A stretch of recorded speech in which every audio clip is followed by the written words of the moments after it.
Maraming salamat sa UCCP ECQ Choir sa napakaganda at tunay na mapanghamong mensahe ng inyong awitin. Salamat sa nagpapatuloy niyong commitment na ibahagi ang inyong talento upang iambag sa ating nagpapatuloy ding pagsisikap na palakasin ang ating buhay espiritual sa gitna ng pandemic, ng isang kalagayan na pumipigil sa ating magsama-sama physically at makapanambahan ng sama-sama.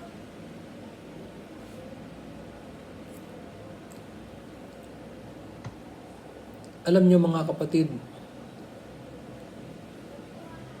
napakaraming istorya ng pagpapagaling na nakatala sa ating ebanghelyo. Maraming pagkakataon na nakatagpo ni Jesus ang iba't ibang mga tao at inihatid sila sa kagalingan.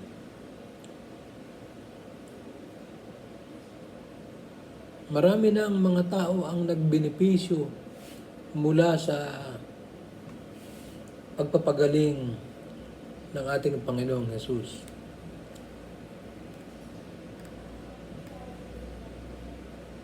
At sa bawat istorya ng pagpapagaling, mayroong leksyon at mayroong insight tayong makukuha. Iba't iba ang istorya ng pagpapagaling at iba't iba rin ang mga hamon na dinadala nito sa bawat isa sa atin.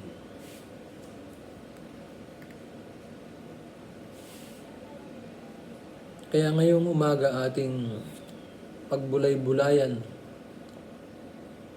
ang istorya ng pagpapagaling ni Jesus sa isang lalaki na kanyang nakatagpo sa isang tubig sa tinatawag na lugar na Bethsaida.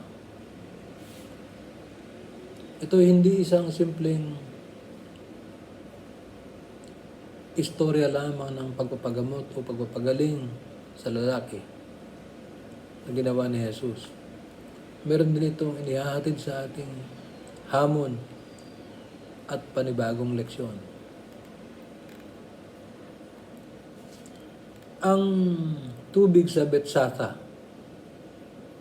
kung saan naganap ang pagpapagaling ni Jesus sa lalaki, ay bantog na lugar na dako at di umano'y may healing power daw. Meron daw kapangyarihan na magpagaling. Ayon sa kwento at bali-balita, ang tubig ay panatag hanggang sa ito ay galawin ng espiritu o ng anghel. At kapag gumalaw na ang tubig, yun ang pagkakataon para isagawa ang pagpapagaling. Kaya naman, maraming mga tao ang nagpupunta doon. Iba't ibang taong may sakit na nakaupo sa tabi ng tubig. Ang iba sa kanila ay inaabot ng ilang oras, ilang araw, ilang buwan. At sa katunayan itong lalaking pinagaling ni Jesus ay 38 taon na. 38 long years ay naroroon at naghihintay na siya mapagaling.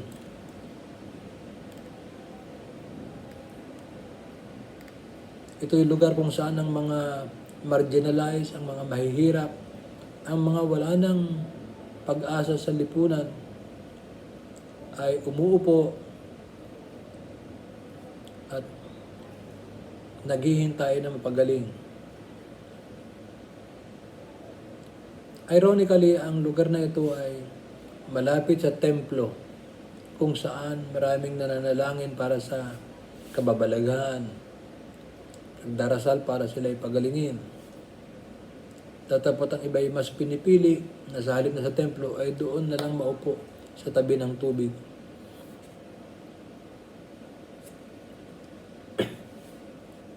Kapansin-pansin,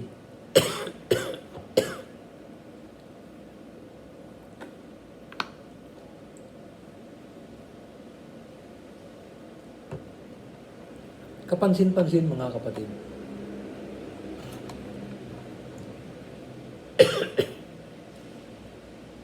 na si Jesus ay naroroon sa Jerusalem upang dumalo sa pagdiriwang ng festival sa templo, na kung saan ay mayroong marahil pananambahan, may mga pagdiriwang, may pagkain, may inumin, pagkakataon para makatagpo ang mga kaibigan o mga kamag-anak.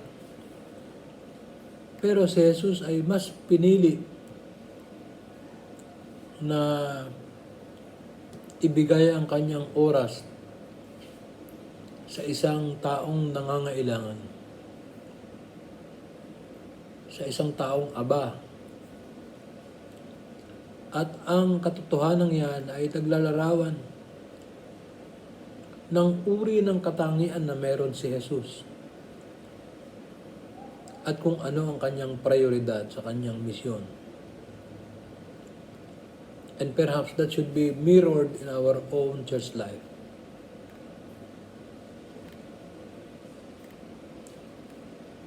So nagpunta si Jesus sa tabi ng tubig at doon ay nakita niya ang isang lalaki na matagal nang umuupo doon sa tabi. Nilapitan siya ni Jesus at sinabi sa kanya, "Gusto mo bang gumaling?" Strange question, is it not? Ganun pa man, itong tanong na ito ay maaring may mas malalim na kahulugan. Sapagkat maraming mga tao, maraming mga may sakit, ang ayaw naman talagang gumaling. Sapagkat ang kanilang karamdaman ay naging identity na nila. Their sickness has become their own identity. Minsan, it has become their source of life, source of sustenance. Kumikita sila sa pagiging may sakit, sa pagiging bulag, sa pagiging pilay, pagiging lumpo.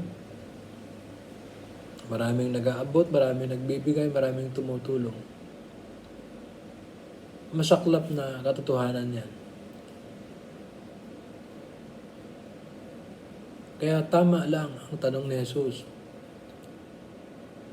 Do you want to be made well? Gusto mo bang gumaling? Tayo kaya, sa ating kalagayan ngayon, gusto ba nating gumaling? Gusto ba nating mawala ang pandemic? Ang masaklap hindi natin maiwasang pansinin na merong mga taong tila mas gustong manatili na lamang itong pandemic na ito sa buhay natin.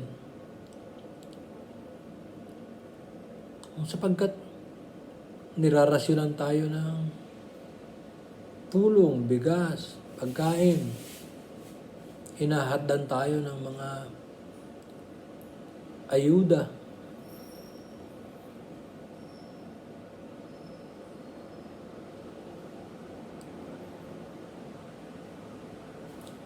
Kahit na no work, no pay ang iba. Ang iba naman ay kumikita dahil dito sa pandemic na ito. Hindi nagtatrabaho, kumikita pa. Pinagkakakitaan. At sabihin natin, minsan ang mga ganitong krisis ay nagiging pagkakataon para kumita ang iba. Gusto ba natin gumaling? Gusto ba nating mawala ang pandemic?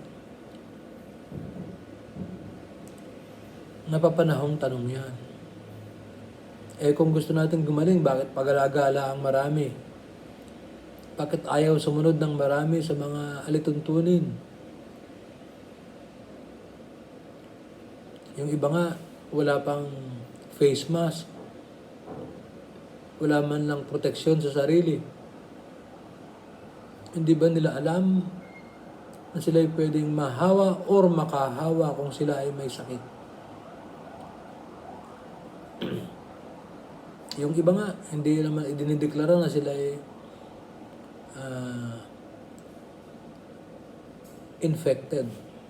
Kaya nakakahawa ng iba, ng kapwa nila. Ganun ba ang gustong gumaling? Dahil kung gusto natin gumaling, magiging disiplinado tayo. Susunod tayo sa alituntunin at ating gagawin ang lahat ng kaparaanan para tayo'y gumaling. Sa bagay mga kapatid, ang 2 buwan ay higit na napakaikli kumpara sa 38 taon nitong lalaking ito. 2 buwan pa lang tayo. Itong lalaki, 38 taon, 38 years. Napakahabang panahon, kaya nga tinanong si Jesus, gusto mo ba talagang gumaling? 38 years ka na dito, pabalik-balik ka rito. Parang may halo yatang pagdududa. Gustong marinig ni Jesus sa kanya kung gusto niyang gumaling. Parang napaka-imposible kasing isipin sa loob ng 38 taon ay wala man lamang kahit isa na nag-offer ng tulong sa kanya para siya buhatin o tulungang makalusong dun sa tubig kapag gumalaw ito. 38 years Hindi 38 hours o 38 days. 38 years. 4 na dekada yun, ang tagal nun. Kaya ang tanong niya, gusto ba natin o gusto mo bang gumaling? The same question is being asked of us today. Gusto ba natin gumaling? Gusto ba natin mawala ang pandemic?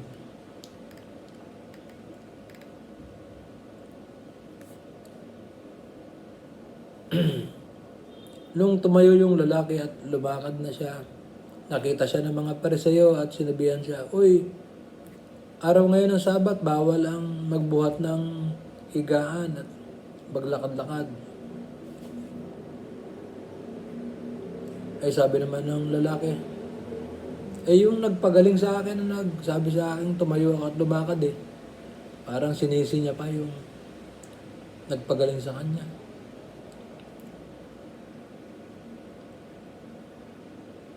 Minsan ganun tayo Wala tayong sense of gratitude.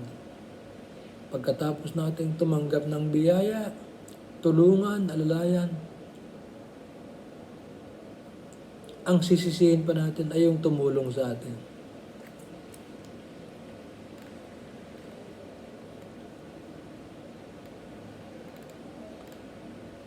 Nung makita itong lalaki ni Jesus doon sa loob ng templo, nilapitan niya uli at sinabihan niya, "O ngayon, magaling ka na. Tigilan mo na yung mga dati mong ginagawang hindi tama. Baka mas grabe pa ang mangyari sa'yo kung hindi ka titigil."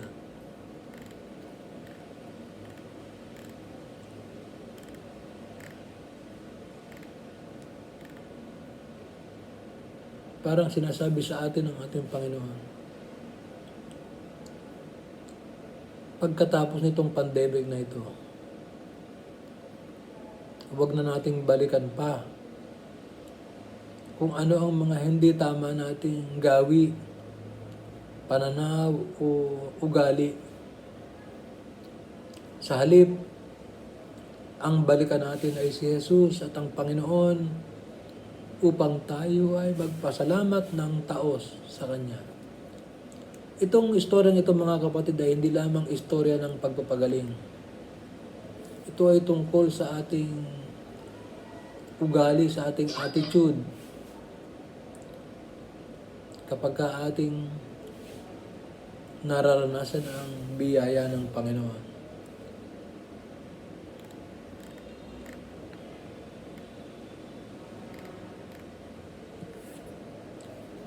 Tinitingnan tayo ng Panginoon ang bawat isa sa atin sa araw na ito. Tinatanong tayo, gusto mo bang gumaling?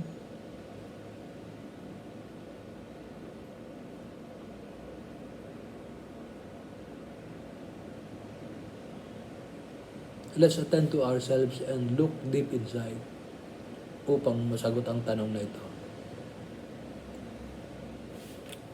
Paano ba natin ipinapakita sa Diyos ang ating pasasalamat when we have received grace from Him? Sabihin natin, tayong lahat na naririto, halos lahat tayo ay nakaranas na makatanggap ng biyaya ng Panginoon sa buhay natin. Have we expressed appropriate gratitude to God? O tulad nitong lalaki sa istorya, we just walk away and get on with our lives without giving Jesus a second thought. Pagkatapos itong pandemic na ito, anong magiging attitude natin? We'll just walk away and get on with our lives, balik sa dating ugali, without giving God a second thought also.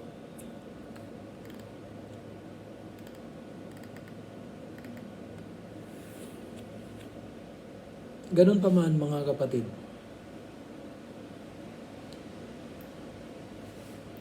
Sa bandang huli ng istorya ay sinabing umalis ang lalaki at pinamalita sa mga Hudyo na si Jesus ang nagpagaling sa kanya. Siguro pagkatapos nitong pandemic, ating pagsikapan na ating i-affirm, pagtibayin na ang Diyos ang totoong nag-ahon sa atin, sumagip sa atin upang tayo makaligtas at upang malagpasan natin itong pandemic na ito.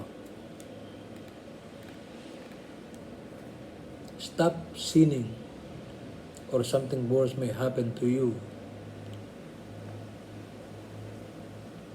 Let us not take the grace of God for granted.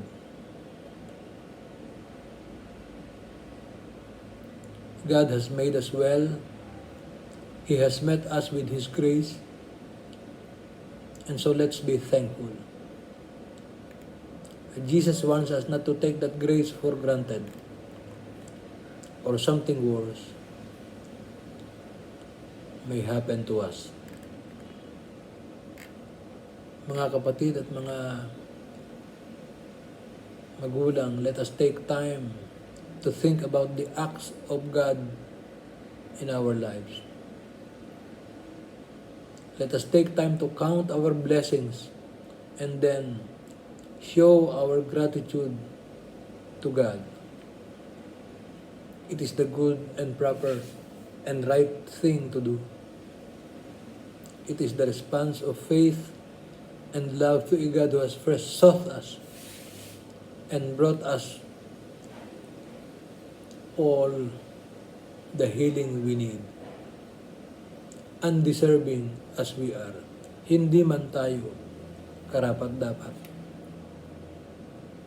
Pagpalain tayong lahat ng Panginoon at ingatan tayo at naway sagipin tayo at iahon mula sa ating kasalukuyang kalalagayan bilang mga individual at bilang isang pamayanan sa pangalan ng Ama, Anak at Banal na Espiritu.